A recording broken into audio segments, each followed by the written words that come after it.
Assalamu alaikum. Dear students, welcome to the online class of Birganj Pilot Government High School. How are you? Hope you all are safe and sound at your home and doing your studies at home. Yes, I am also fine by the grace of the Almighty.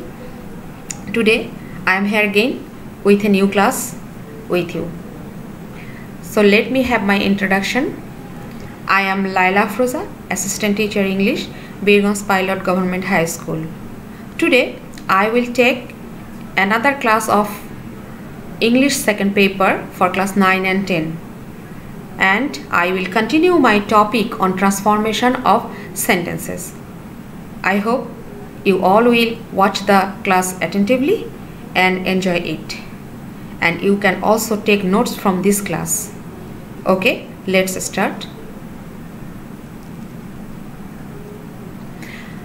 Dear students, perhaps you have remembered in my first class I discussed the structure of simple, complex and compound sentences, and I also discussed some rules of making simple sentence into complex.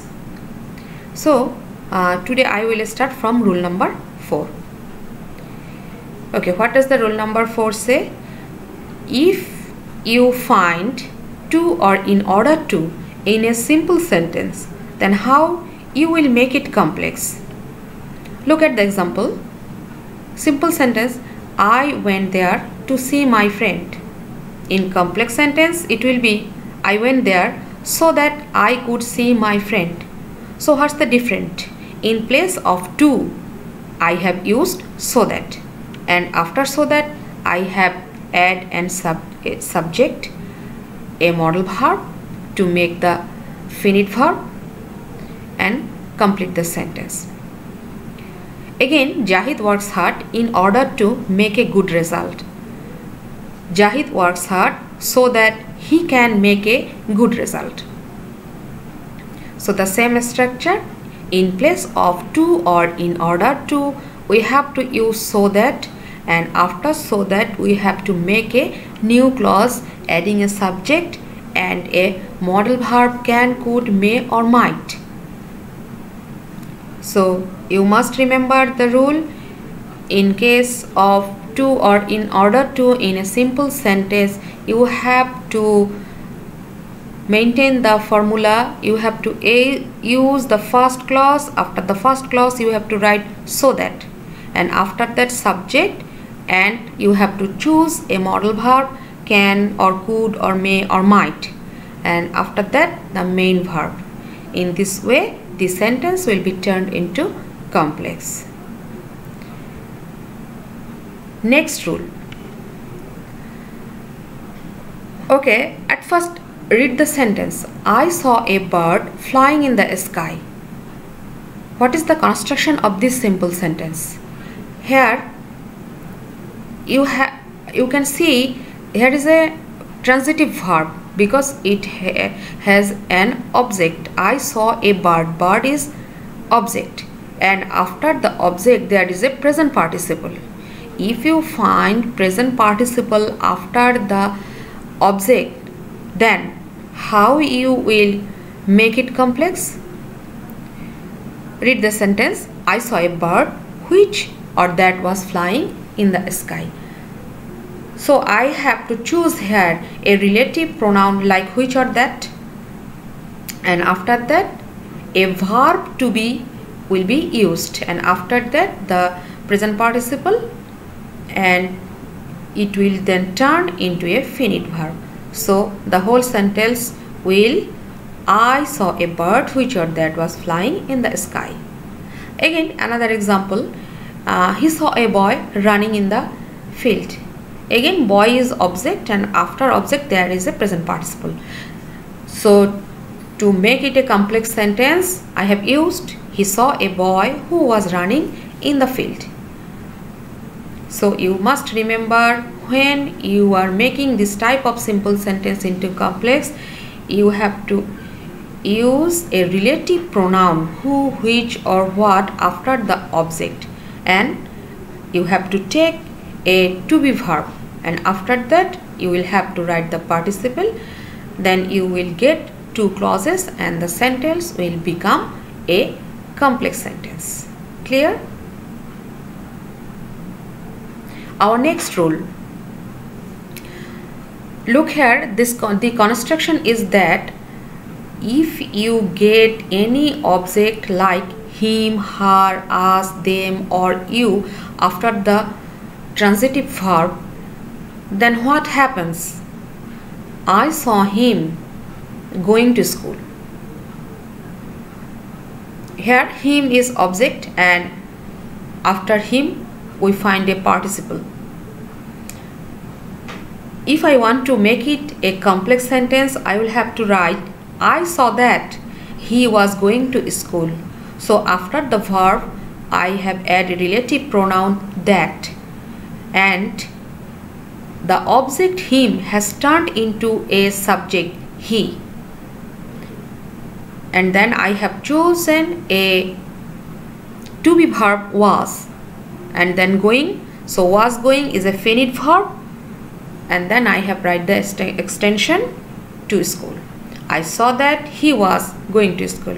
Another sentence, my father saw us playing cricket.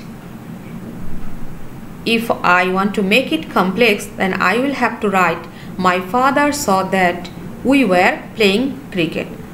So in such cases you have to use that after the verb.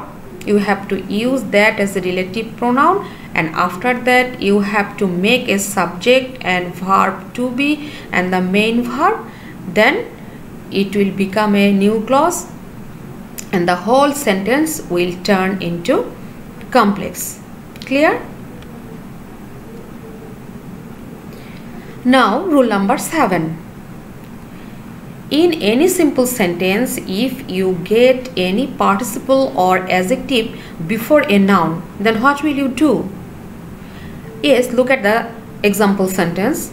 A rolling stone gathers no moss. You know stone is a noun and before this noun there is a participle rolling, and you know participle always works as an adjective.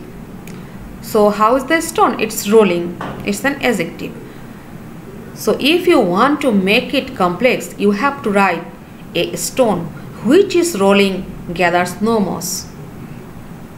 So again here you have to add a relative pronoun which. You have to at first write the noun and then a relative pronoun, and after that verb to be and finite verb to make it an adjective clause. Another example, the broken chair should be removed, and in complex it will be the chair which is broken should be removed. Again I have used which as a relative pronoun. Remember one thing, there is not only one kind of participle. Here is another participle, past participle, and you will know about also perfect participle later. Now I have written here a past participle. Broken is a past participle, so past participle can also be used as an adjective. Another example, an industrious boy will succeed in life. Industrious is an adjective, so here is again an adjective before the noun. So we have to make it complex in this way. A boy who is industrious will succeed in life. So you must remember the structure that if you get any participle or an adjective before a noun in complex sentence, you have to use who, which or the what or relative pronoun after the subject and then make a adjective clause. Then it will be turned into a complex sentence. Dear learners, here is another rule and it's very easy to remember. If you get any simple sentence where the sentence starts with by plus verb plus ing, then how you will turn it into complex sentence. Look at the example. By working hard you will succeed in life. And when we make it complex, it will be, if you work hard, you will succeed in life. So what happens here? In place of by working, I have used if, and after if, I have written a subject, a finite verb, and make it a clause, and the second clause remains unchanged. Another example, by eating balanced diet, you will be healthy. So the complex will be, if you eat balanced diet, you will be healthy. So when you get by plus verb plus ing in the starting of a simple sentence, you have to make it complex using if. Adding if, you will have to make a clause, and after that the second clause will be unchanged. So let's go to the another example. Simple sentence, if you find this type that starts with without plus verb plus ing. In our previous sentence there was by plus verb plus ing, but here without plus verb plus ing. So if you want to make it complex, you will have to write, if you do not read attentively, you can't pass. So the difference is, for without you have to use a negative verb. If there is by, you have to use affirmative verb, and if you find without, then you have to use a negative verb. Or this sentence may be written in another way. You also can use unless here. Unless you read attentively, you can't pass. So when you get without plus verb plus ing at the starting of a simple sentence, you have to make it complex by adding if plus subject plus negative verb plus extension, and then the second clause will be unchanged. Or you can write unless plus subject plus verb plus extension, and then the second clause. Clear?